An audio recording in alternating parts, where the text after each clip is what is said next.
Okay, so now we have discussed week one, and we have discussed the first example is a flow of a falling film. The second example is a flow through a circular tube. Okay, we will not go into the detail in this third example. The third example is the steady state axial flow of an incompressible liquid in an annular region between two coaxial cylinders. So imagine you have two different tubes. Okay, these two different tubes, and then the liquid flows in between those tubes. Okay, not in this particular area or the other out area as well, only in this particular area in here. Okay, and the directions is going up, not going down. Okay, so in theory, your postulation should be the same with the postulation for the flow through a circular tube. So that will be the velocity in the z direction will be a functions of r. Okay, and then the angular velocity is equal 0. Okay, because of obviously the fluid does not flow in an angular directions. Okay, and then there is no velocity in the radial direction. If you have a velocity in the radial direction, that something will flow out in this particular direction, and you don't have. So that will be equal to 0. And then again, your pressure is the same with the last one, because your pressure is a function. So that will be in the z directions. But at this for this particular example, okay, the directions of the velocity is going up. It's not going down. So the original point that you take in here is the point in here. Okay, at this particular point, 0, 0, 0 is taken at this particular position. So the difference with the previous example is that previously you take the point of 0, 0 at this particular 0, 0, 0 at this particular position, and it's pointing down. Okay, so in terms of the shell element, it will be the same shell elements that you make with the previous shell elements for the flow through a circular tube. Okay, except that for this time, you make it only in the area in between the outer tube with the inner tube in here. Okay, so everything else will be the same. So if you repeat again what you have done for the previous example, you will have these particular equations in here. Except now, the difference is that instead of you have a negative for your modified pressures, in here you will have a positive. Okay, because the way that you are putting the coordinate, the original coordinate, and the directions is different. So you put it on top before, and you put it in the bottom in here. Okay, in the bottom in here, right? You put it in the bottom in here. So that's why that anything that you put in your drawing will have a significant consequence into your mathematical formulation. So that's why in transfer phenomena, it is very important for you to understand the system, for you to be able to understand why you take the postulation, and then you be able to connect it with your picture. So if later when you do your take-home test 1, you need to be able that instead of trying to attack that problem first and do all the derivations, it's a good time for you to reflect on your system first. You reflect on your system, and then you check how you connect that thing into your boundary conditions, and make sure that everything is consistent, right? So this differs in terms of the modified pressure difference, because the modified pressure difference now has a sign of plus. Okay, now once you integrate these things, you will recover these equations in here.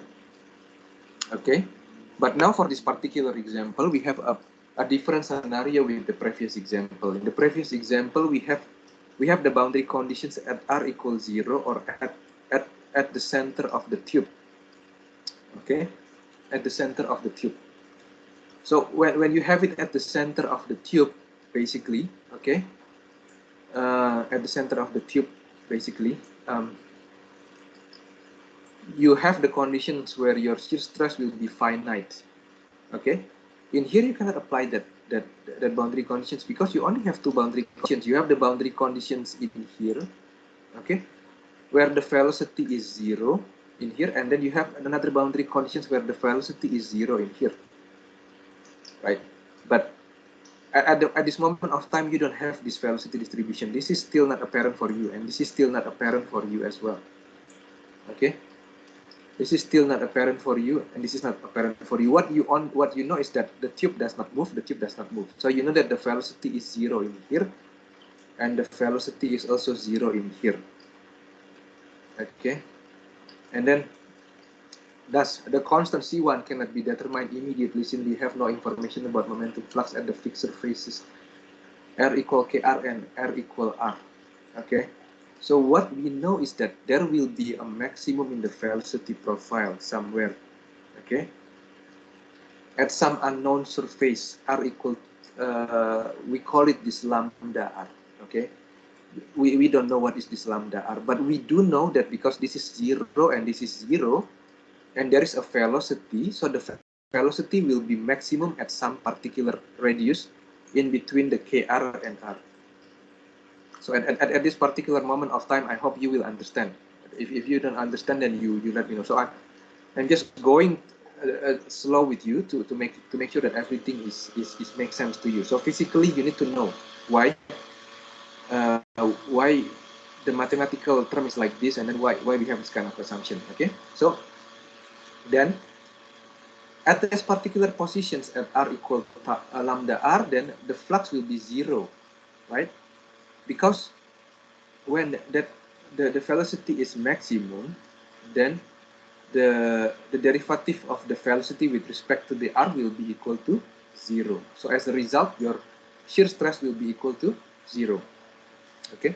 Once you substitute this thing, then you can recover your C1 in terms of the lambda R. Note that at this particular time, this lambda R is still unknown. So in essence, we are just replacing an unknown, which is C1, with another unknown of this lambda, right? So we substitute back again those things, and then we get this shear stress in here. So we have a shear stress in terms of the one unknown, which is the lambda. Okay. Now, the only difference between these equations, equation 242 and 244, is only that the constant C1 is replaced with the constant lambda. The advantage is that we know the geometrical significance of lambda. Okay. Now, once we substitute this one in here, we get this one. Now, I'm doing another mathematical operations in here, but even if you don't do it the way that I do these things, then you can still do it correctly. Okay, because in engineering and in maths, we only have one correct way of doing these things. Okay, so this one is the dr is equal rd r over r. Now, if I go back and continue all these things again, then when we integrate, we have two constant, which is the lambda and the C2. Then we need to relate back these equations, this velocity, back into the boundary conditions again. The two boundary conditions is to evaluate the lambda and the C2. Okay, so at R equal KR, Vz is equal 0. At R equal R, Vz is equal 0. Okay, so by doing these things and then following these things, then we have that the C2 is equal -1. Okay, and then from the other equations, once we put in the C2 is equal 1 into this equation A, we know that this lambda is equal to this one. Okay, then we substitute this to here, this tau Rz, and then we substitute it to the Vz in here. Okay, so then you can follow in the mathematical expression. Note that we use a lot of log in here, so you need to familiarize yourself with the operation associated with the logarithmic natural. So for example, if I put it in here, note that log A with the order of n will be equal to n log A. Okay, this thing is very important because you are using a lot of log, so you need to be able to understand these things in here. So for example, a plus will be equal to minus and then minus. And in essence, we just move this minus to the to the order of for this r over r, okay, and then we can move it equal to this r over r as well, okay. Then this maximum velocity will be equal to velocity at r equal tau r because of these particular definitions that we already visualize in here in the beginning, right? So this will be equal to this, and then you can simplify that will be equal to these things in here, okay. Sometimes I draw in a plot of the relationship between the y and then the x for the logarithmic natural of x, for example, in here. So you go down and then up in here.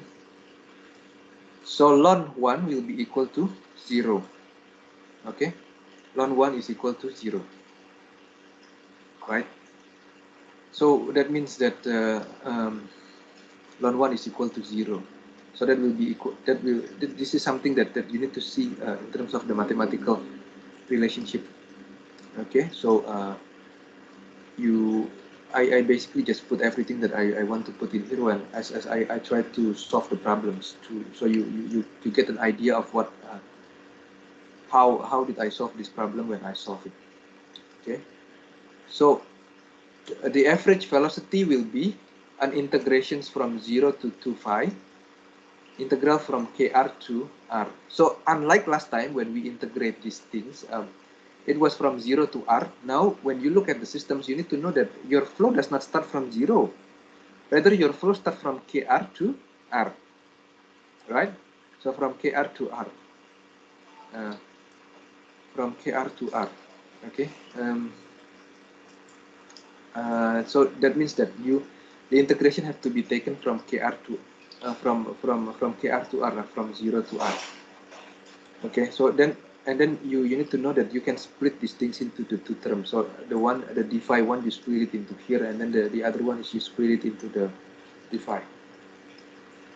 Look, these things in here, I put it only in one line, but the real situations that you try to solve these things is much more longer. So you have to solve that one by integration by part. So what I'm giving you in here is basically the derivations of the integration by parts, but the only equations that you need to use is actually these equations in here. Integral of u dv is equal to uv minus integral v du. Okay. So this is the one that you are interested with. So integral x ln x dx is integral ln x dx. So meaning that if you take it u as equal ln x and dv is equal x dx, then you will get these things in here. But in mathematics, there are many ways to go to wrong. So not meaning that not only one mathematical route is correct. So even if you take u is equal x and then dv is equal ln x dx, if you do a proper way, you will still end up with the correct answers in here. So this one will essentially be identical with these particular equations. Why? Because C1 minus C2 divided by 2 is equal to I mean this one. You go with this one. Okay, I have sometimes too many things, so you put in these things as well. In here it has a different form with this one, but if you go and do it using this one, which is the correct one, then you will have this correct one. Okay, so this C over 2 will be equal to C accent. Okay, so sometimes these things in here is something is not correct from my integration, so you need to have a look in this one. Okay, then if you only use these things in here, then this will be the steps. So the integrations of the r will be the same with half r square, and then r raised to 3 will be equal to this, and then r ln r that will be equal to this, and then this integral of the r ln r is what you need to get from this one. Okay, and if you do it with the limit, with the particular limit of the kr to r, so you don't have to deal with this constant again, because the mathematical term will take care of itself when you use an upper limit and the lower limit. And you have to be quite meticulous when you go in here. You go one by one in here, okay, and in order for you to get rid the same terms again in here, okay, go and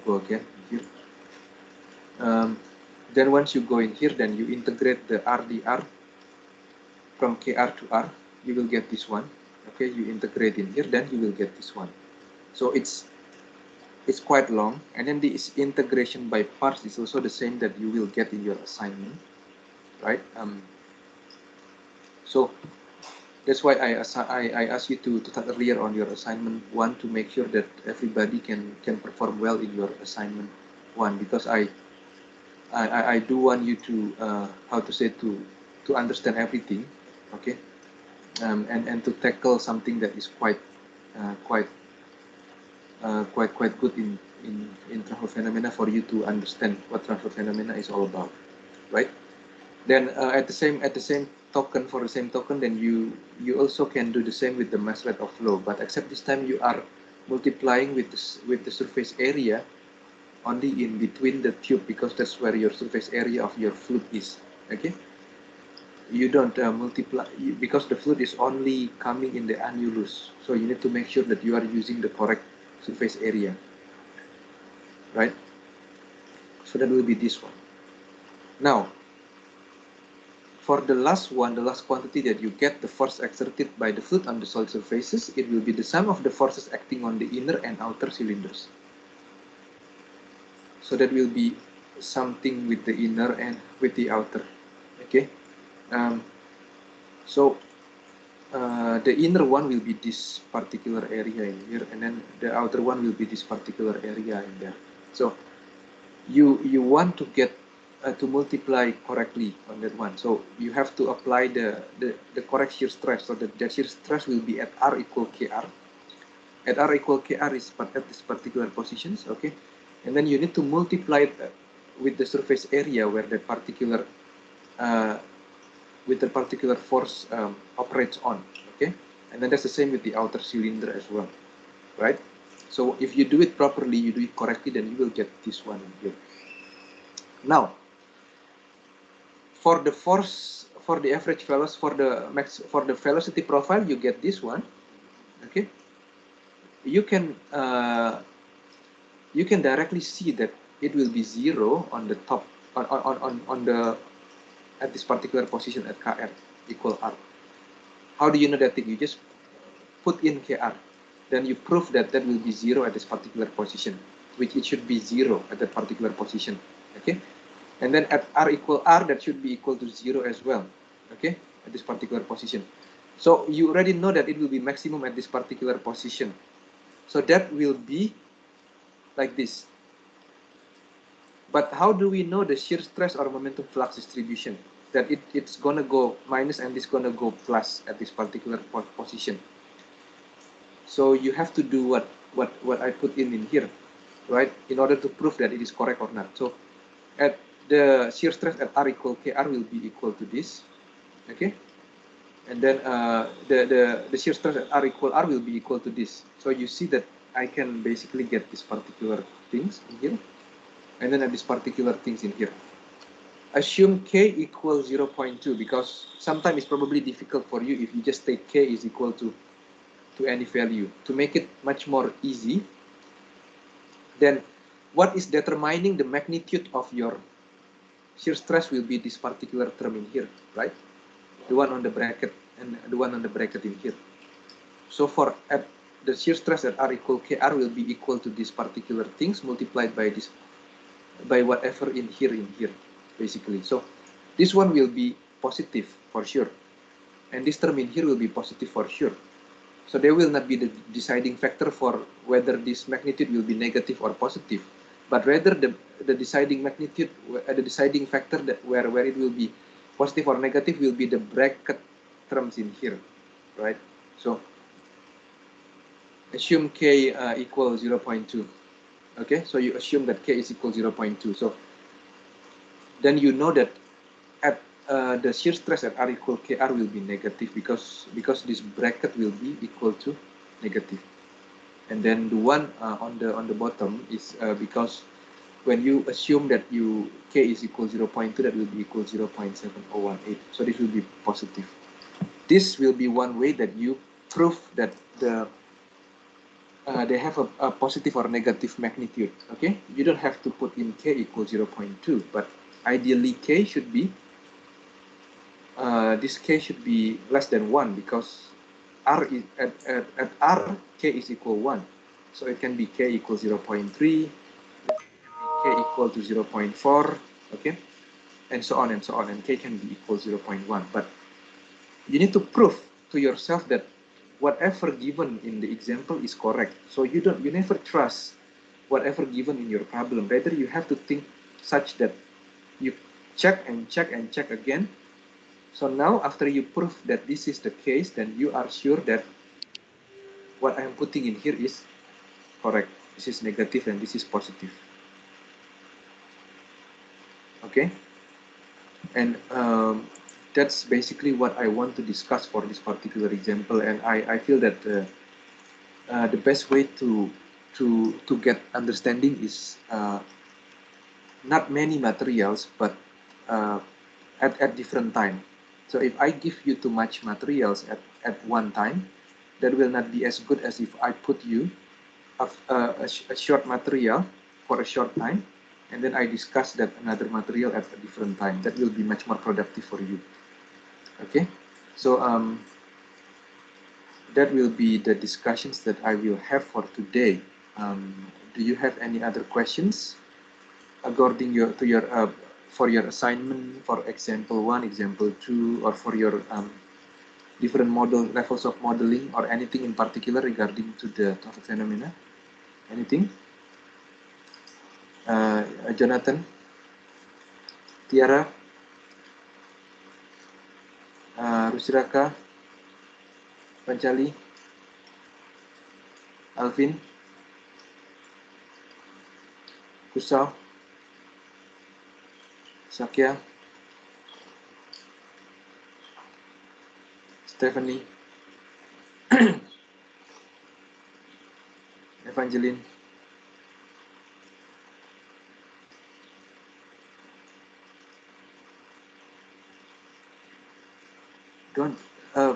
Don't be afraid of asking anything to me. I mean, this drop-in session is made for me to interact with you. If you are all does not ask anything, just listen to me, then it's gonna be only one side of the communication. It's not gonna be two sides of the communications. Okay, so before the take-home test, before the take-home test 1, then you need to ask anything that you feel is not you don't understand.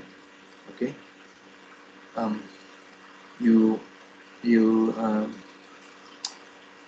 I'm always contactable, even through WhatsApp, for anything that is related with the unit. And if you want to contact me for anything as well, like I told you again, no questions is stupid. So I keep on reiterating these things again to make sure that you are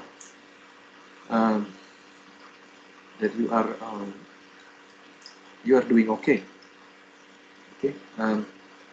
So far so good, right? There is no isolation, right? I heard that Mohe, Ministry of Higher Education, asking for the face-to-face to resume, but I'm not too sure when it's gonna be resuming. And I have to admit that I sort of losing the face-to-face contact because it has been too isolated for a long time. So we hope that there will be a positive development, and then for now you stay well, and then I see you again tomorrow to discuss the other example on the flow of a two-phase immiscible fluid. Okay, guys, have a good lunch. I think I have concluded for the sessions for today.